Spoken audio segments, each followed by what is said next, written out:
Damos ya la bienvenida a nuestro primer invitado el día de hoy, Juan Sebastián Roldán, secretario particular de la Presidencia de la República. Bienvenido, muchas gracias por acompañarnos. Buenos días, Sofía, muchas gracias por la invitación.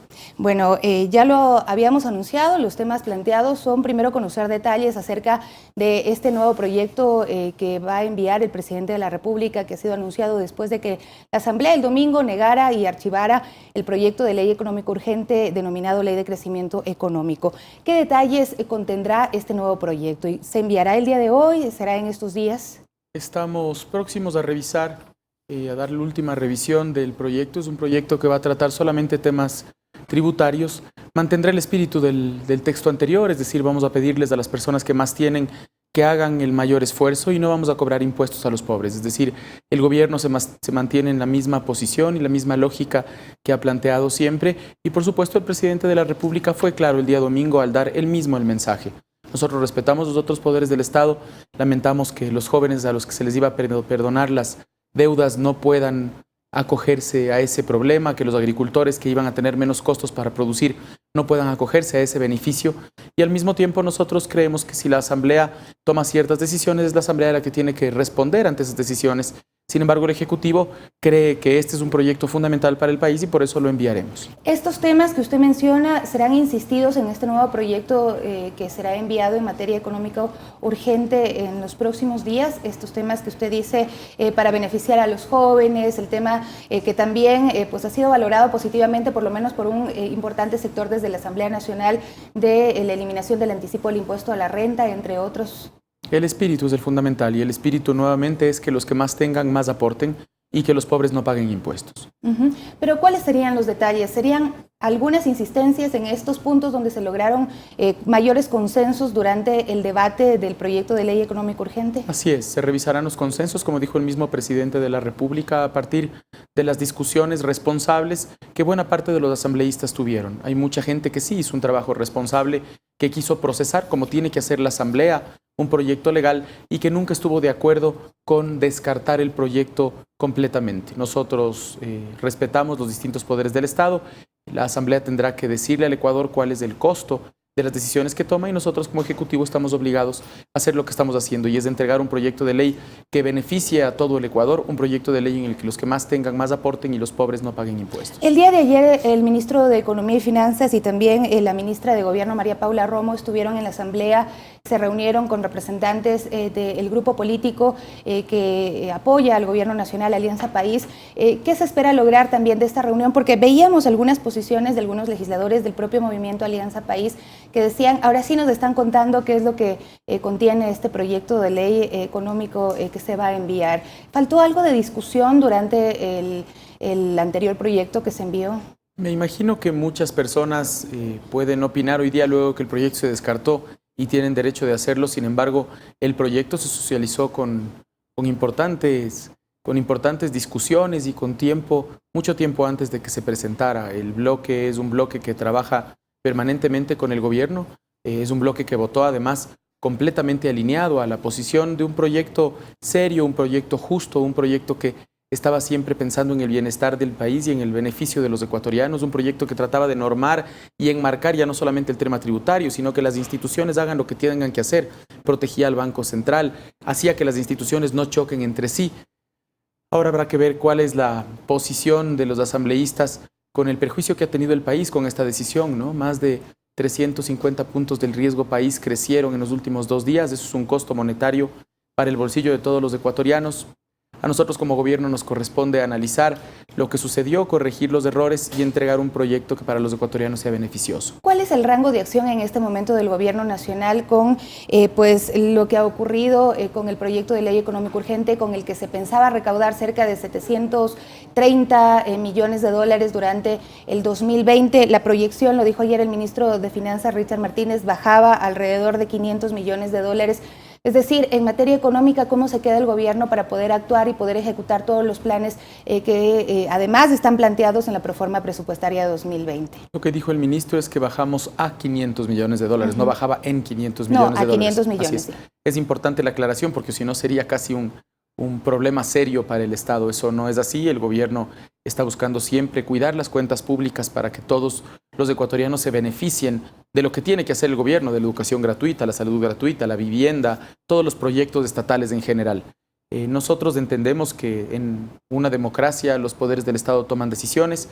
Una de las decisiones que suele tomar la Asamblea es apoyar, aprobar o no aprobar un proyecto de ley. Esa es su potestad, es el juego de la democracia y al Ejecutivo le corresponde insistir en un proyecto cuando cree que este proyecto es fundamental para el futuro del país. Pero le pone en problemas la negativa del anterior proyecto al Gobierno Nacional para poder financiar el presupuesto, la proforma del año 2020. Genera problemas, sí, y nosotros estamos buscando soluciones para esos problemas y por eso es que entregaremos este proyecto y buscaremos otros mecanismos para poder sortear y solventar el problema presupuestario que esto genera. ¿Cuáles serían esos otros mecanismos? Si es que la Asamblea en esta oportunidad no da paso a las propuestas que tiene el Gobierno Nacional para manejar la economía y lograr ese equilibrio que se está buscando, ¿cuáles son las otras vías que podría manejar el Gobierno Nacional? Nosotros preferimos atenernos a la realidad. En la realidad hoy día creemos tener los votos suficientes como para aprobar este proyecto. Luego de que haya el debate del caso lo vamos a presentar, por eso es que estamos afinando los últimos detalles, discutiendo con aquellos asambleístas serios que quieren discutir el tema, aún con algunos de los que rechazaron el anterior. Estamos discutiendo este proyecto porque también entendemos que hay confusiones, hay preocupaciones, hay malos entendidos, son cosas de la política y al mismo tiempo lo que tenemos que lograr es que la política no afecte la economía y por eso es que nos urge entregar un proyecto que garantice que el presupuesto esté estable, que es un presupuesto perfectamente financiado y que es un presupuesto que les garantice a los ecuatorianos nuevamente que nosotros sirvamos como tenemos que servir a todos los ecuatorianos y ecuatorianas. ¿Con qué sectores está dialogando en este momento? Usted dice, continúa esa búsqueda de consensos, de diálogo. ¿Quiénes son las personas o los representantes de distintos sectores con los que se está dialogando? En el marco de la ley estamos discutiendo con los distintos bloques y con asambleístas sueltos.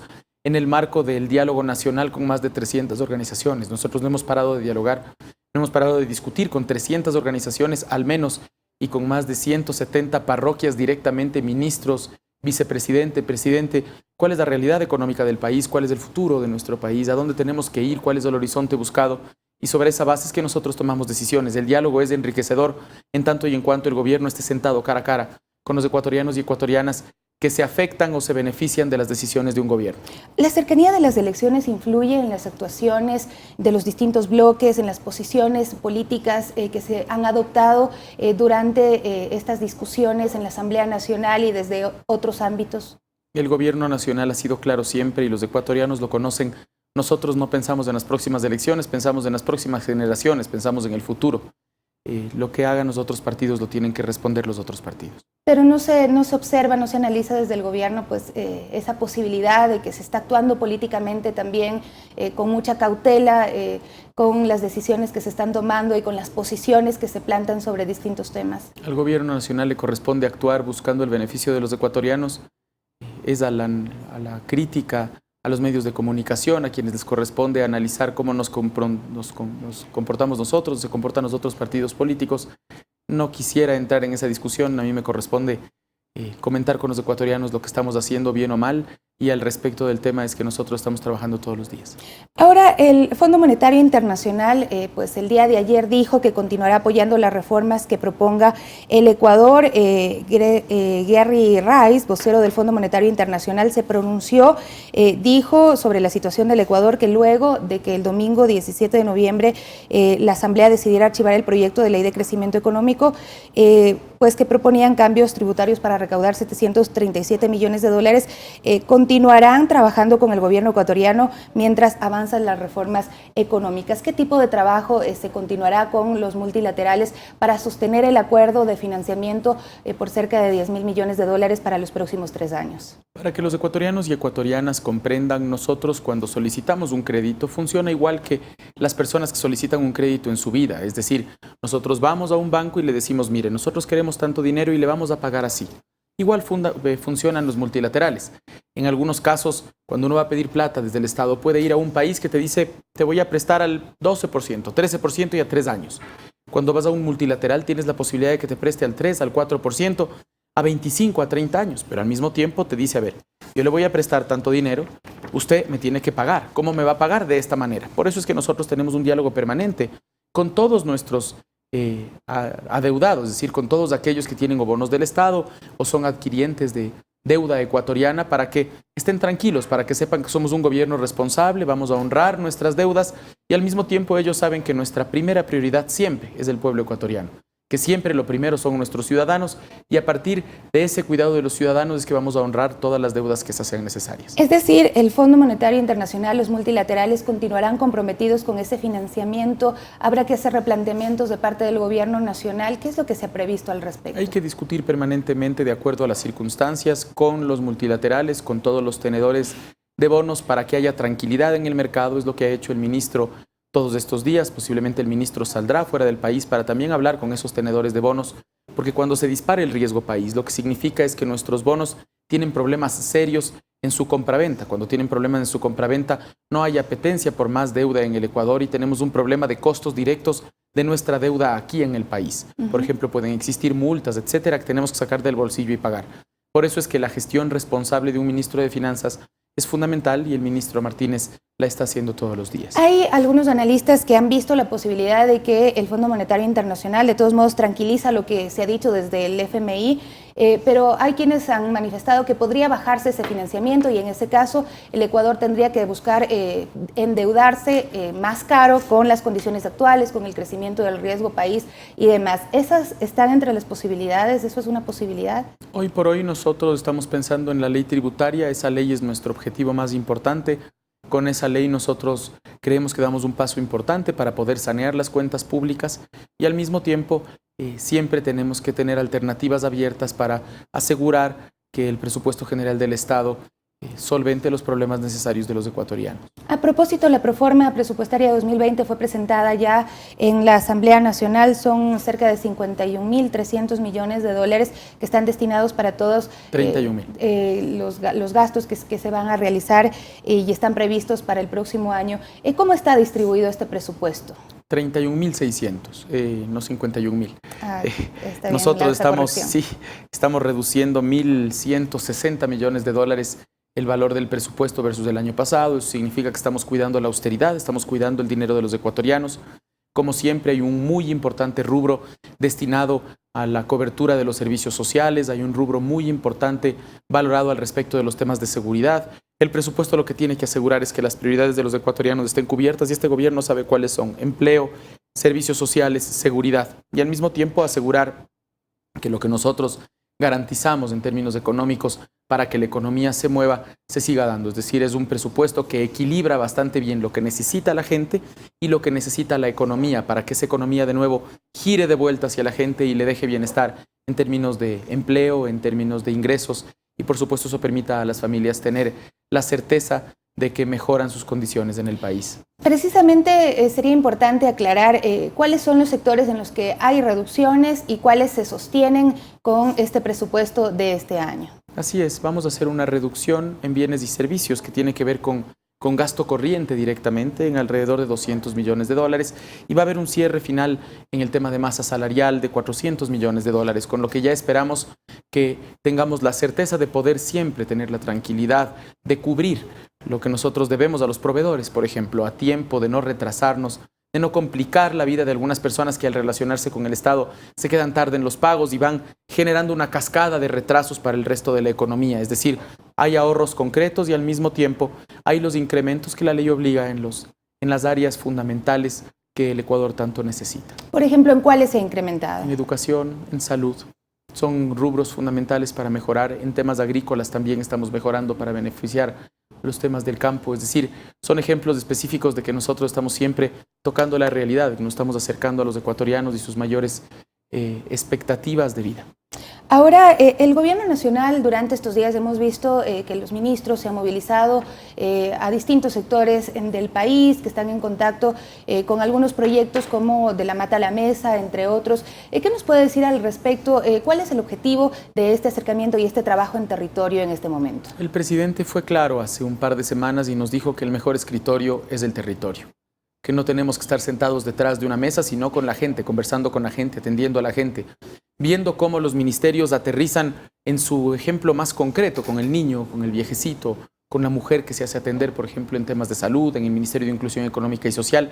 Y es lo que hemos hecho. Todos hemos salido al campo para conversar con la gente, para revisar cómo están siendo nuestros servicios, para tratar de afinarlos, para mejorar las condiciones de vida de la gente. Y le debo decir que es reconfortante siempre que el gobierno se traslada y trata con los ecuatorianos de carne y hueso.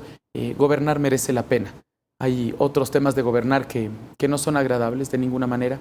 Y al mismo tiempo, cuando nos damos cuenta de lo que el Estado le lleva a la gente, el bienestar que le lleva a la gente, cómo mejoramos la educación, cómo mejoramos la salud, cómo la agricultura puede responderle a la ciudad, cómo le ayudamos al pequeño agricultor para que sus costos no sean tan grandes. En la conversación diaria con la gente es que recibimos la mejor de las respuestas. Y de ahí salió, por ejemplo, de la mata a la mesa, más de 130 ferias en todo el Ecuador en el que los productores van directamente a los consumidores. Los productores venden mejor y los consumidores compran más barato. Son decisiones sencillas del gobierno que esperan mejorar las condiciones de vida de todos los ecuatorianos. Y esto permite también pensar en un modelo diferente también de economía en el cual se puedan considerar estas necesidades y estas vivencias cotidianas que tienen los ciudadanos que están en el campo, por ejemplo, que han planteado sí que hay grandes necesidades en estos sectores campesinos, indígenas, por ejemplo, en temas de salud, de educación y demás. ¿Les permite recoger todas esas propuestas? ¿Han recibido esa retroalimentación? Sí, pero no solamente hemos recibido la retroalimentación, sino que el presidente de la República, después de la primera gran salida de los ministros, anunció algunas decisiones al respecto del campo, de los barrios periféricos, y una de ellas es ser bachiller. Usted hablaba hoy día de que el telégrafo titula en su primera plana que vamos a modificar ser bachiller, y así es. ¿Y por qué lo modificamos? Porque discutiendo con los padres de familia nos decían, ¿cómo puede ser que un solo examen se tome en todo el Ecuador, sin importar en dónde está haciendo el examen, con las diferentes calidades de educación de distintos colegios, de distintas ciudades? Y pese el 80% de la entrada de un chico a la universidad, es decir, todo lo que ha hecho un chico en 12 años pesaba solo el 20%. Y en un examen, en 2 horas, el chico se jugaba su futuro en el 80%. Es un absurdo total. Por eso el presidente ayer ya anunció ese cambio. Se reduce el examen al 60% y se reducen las preguntas, pero además va a haber acción afirmativa. ¿Qué significa eso? Que las personas de las familias más pobres, que las personas de los barrios periféricos, que las personas del campo, los jóvenes que vengan de las familias del campo van a recibir un apoyo en puntaje, porque sabemos que no están teniendo la misma calidad de la educación. Y mientras se nivele esa educación, porque estamos trabajando para eso, es que vamos a hacerlo de ser bachiller. Otro ejemplo son las escuelas rurales. Mucha gente nos dice, nos cerraron 8,000 escuelas. Nos cerraron una escuela que me quedaba al lado y yo tengo que gastar, me decía una señora a mí en San Juan de Chillogallo, me decía, yo tengo que gastar $240 todos los meses en transporte de mis hijos de San Juan de Chillogallo a Chillogallo, porque me cerraron esta escuela y me la señalaba que estaba al lado y estaba bien. ¿Qué tenemos que hacer? Abrir la escuela. Y por eso estamos en un proceso importante y agresivo de apertura de esas escuelas. Esas son las cosas que desde la ciudad, desde el escritorio no se notan.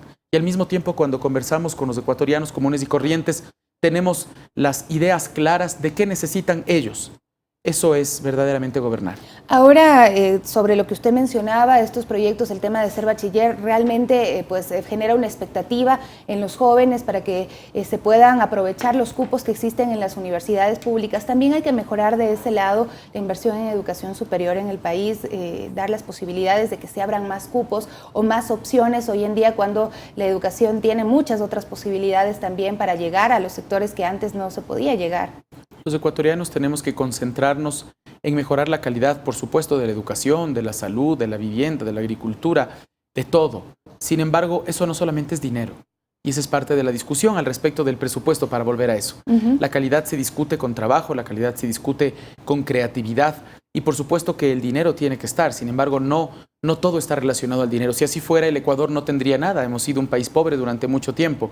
Y más bien el ejemplo que tenemos de las personas pobres que salen adelante, de las personas que se buscan la vida, que tienen creatividad, es que esa creatividad nace de la necesidad. Por eso es que nosotros llamamos siempre a los actores de los distintos sectores de la sociedad. Por ejemplo, a los actores de la educación superior, a discutir cómo en conjunto discutimos el pensum. El presidente de la República se reunió hace un par de semanas con los rectores de las universidades de Quito y les decía, es fundamental que ustedes nos ayuden a reaperturar escuelas. Es fundamental que ustedes nos ayuden a formar profesores, es fundamental que ustedes nos ayuden a discutir el pensum de estudio de los chicos de las escuelas y colegios. Mejorando esa visión para que puedan tener alternativas de ingresar y rendir en la universidad. Por supuesto, porque los docentes que tienen en esas universidades son las personas que han logrado mejorar el estudio, capacitarse más, investigar. Ese conocimiento es el que tenemos que regar en todas las escuelas y colegios del país. Estamos seguros que lo vamos a lograr a partir del trabajo conjunto que genere el diálogo de un país en paz, que es lo que el presidente Moreno ha permitido en el Ecuador. Un país en paz que discute con tranquilidad cuál es el mejor futuro que todos aspiramos. Una de las críticas que se ha tenido al modelo económico del país es que no se educa para ser emprendedores, sino para ser empleados en muchas oportunidades. Hoy en día se está trabajando en brindar oportunidades para el emprendimiento, para créditos y demás a través de la banca pública. ¿Qué otros mecanismos ve el gobierno para poder fomentar el emprendimiento? Ayer teníamos una reunión con algunos empresarios, precisamente aquí en Quito, y discutíamos con esos empresarios cómo ayudar a que la educación termine en un empleo, que la educación termine en un emprendimiento, es decir, que las personas puedan salir del colegio y ya tener capacidad suficiente como para poder trabajar. Aquellos que quieren institutos técnicos tener otra capacidad y las de las universidades otra capacidad, pero que todos puedan entrar al mercado de empleabilidad y al mercado de empleo que el Ecuador ofrece a los jóvenes y a los ecuatorianos en general.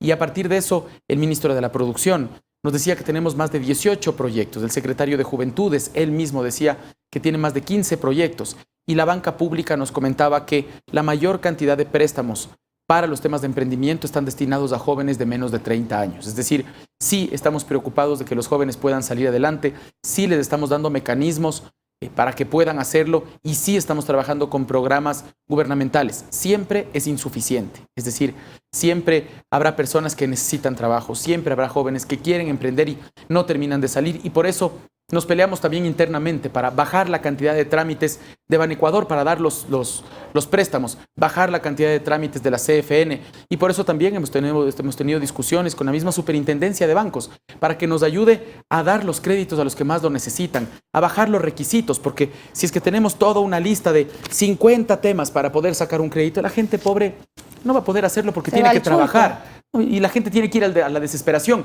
Y por eso le hemos pedido a la superintendenta de bancos que a partir de la realidad del país y condoliéndose con el dolor de esos pobres, bajemos los trámites. Sí, pidamos lo necesario, pero lo necesario. No alimentemos a la burocracia de trámites y sellos. El presidente de la República dice que lo más peligroso que hay en el país es un burócrata con sello, porque termina pidiendo más trámites, más complicaciones y complicando la vida de los ecuatorianos.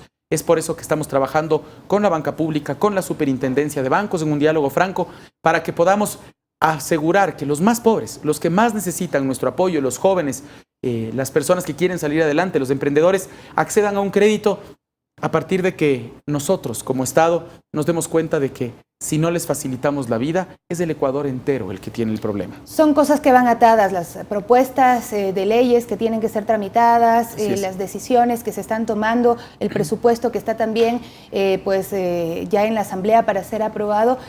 Para finalizar, secretario, ¿cuándo se presentará ya el nuevo proyecto en materia económica? ¿Será hoy? ¿Será el día de mañana, en los próximos días? Sería importante tener esa respuesta. El presidente dijo que va a presentar en las próximas horas.